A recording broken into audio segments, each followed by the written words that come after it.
Mangalagiri TDP central ఆఫీస్లో party 44వ ఆవిర్భావ దినోత్సవం ఉత్సాహ వాతావరణంలో జరిగింది. ఓ రిపోర్ట్. తెలుగు జాతి కోసం జన్మించిన పార్టీ తెలుగుదేశం అని విద్యా ఐటీ శాఖల మంత్రి నారా లోకేష్ పేర్కొన్నారు.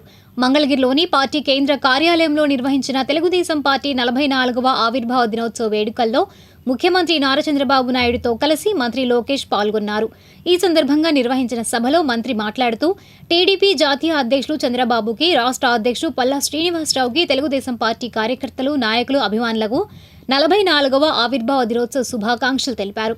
1982 మార్చి 29న మధ్యాహ్నం 2:30 దేశ, రాష్ట్ర రాజకీయ చరిత్ర మార్చిన రోజు. నేను తెలుగువాడిని, నాది తెలుగుదేశం పార్టీ, నా పార్టీ తెలుగు ప్రజల ఆత్మ గౌరవం కోసం అంటూ విశ్వవిఖ్యాత నట సార్వభౌమ స్వర్గీయ నందమూరి తారక రామారావు గర్జించిన గొప్ప రోజు. తెలుగు జాతి కోసం జన్మించిన పార్టీ మన తెలుగుదేశం. మానవత్వానికి మానవ రూపం అన్న ఎన్టీఆర్. చైతన్య రథం ఎక్కి ప్రజల్లోకి వెళ్లిన దమ్మున్న నాయకుడు. అప్పటి వరకు ఏ నాయకుడు చేయని సాహసం ఆయన చేశారు. దేశానికి సంక్షేమాన్ని పరిచయం చేసింది అన్న ఎన్టీఆర్. దేశంలోనే మొదటిసారి పెన్షన్ ఇచ్చింది అన్న ఎన్టీఆర్. 2 రూపాయలకే కిలో బియ్యం, రైతులకు 50 రూపాయలకే హార్స్ పవర్ విద్యుత్, నిరుపేదలకు పక్కా ఇల్లు, గురుకుల పాఠశాలలు ఏర్పాటు చేసింది అన్న ఎన్టీఆర్. మహిళలకు ఆస్తిలో సమాన హక్కు ఇచ్చింది అన్న ఎన్టీఆర్. పటేల్ పట్వారీ వ్యవస్థను రద్దు చేసింది అన్న ఎన్టీఆర్. బీసీలకు ఆర్థిక, రాజకీయ స్వాతంత్రం ఇచ్చింది అన్న ఎన్టీఆర్. తిరుపతిలో మొదటి మహిళా యూనివర్సిటీని ఏర్పాటు చేసింది అన్న ఎన్టీఆర్. తెలుగు గంగ ప్రాజెక్టు ఆర్కిటెక్ట్ అన్న ఎన్టీఆర్. తిరుమలలో నిత్యాన్నదానం ప్రారంభించింది అన్న ఎన్టీఆర్.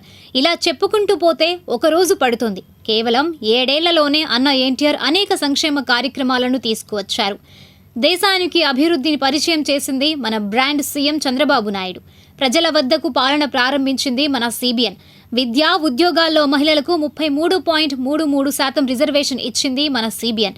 మహిళల కోసం దీపం పథకం ప్రారంభించింది మన సిబిఎన్. బీసీలకు స్థానిక సంస్థల్లో 33% రిజర్వేషన్ ఇచ్చింది మన సిబిఎన్. డ్వాక్రా పథకం ప్రారంభించింది మన సిబిఎన్.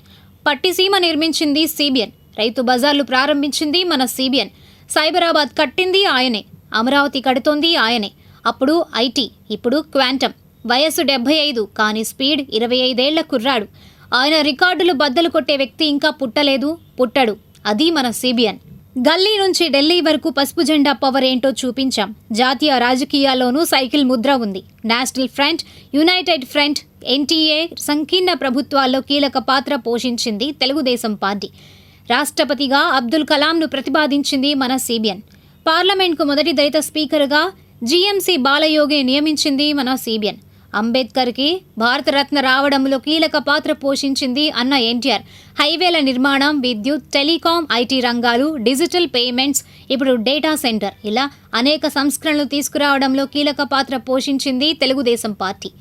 తెలుగుదేశం పార్టీ లేకుండా చేస్తామని కొంతమంది అన్నారు. ఇప్పుడు వాళ్ళే అడ్రస్ లేకుండా పోయారు. అర్థమైందా రాజా? 2019 నుంచి 24 వరకు అరాచక పాలన మనం చూసాం. 5 ఏళ్లలో 79 మంది కార్యకర్తలను, నాయకులను చంపారు. తోట చంద్రయ్యను చంపేస్తే పాడె మోసింది మన సిబిఎన్. ఇప్పుడు ఆ కుటుంబాన్ని ఆదుకుంది మన సిబిఎన్. కొన్ని రాజకీయ పార్టీలు వాళ్ళ స్వార్థం కోసం కార్యకర్తలతో కత్తి పట్టించాయి. మన సిబిఎన్ కార్యకర్తల పిల్లలకు పుస్తకాలు పట్టించారు. ఫ్యాక్షన్ దాడుల్లో కార్యకర్తలు చనిపోతే వారి పిల్లలను దత్తత తీసుకుని చదివించి ప్రయోజకులుగా మార్చింది మన సిబిఎన్. పాదయాత్రలో నేను ఆ పిల్లలను కలిసా. ఒకరు డెలాయిట్, మరొకరు గూగుల్ వంటి అంతర్జాతీయ సంస్థల్లో పనిచేస్తున్నారు.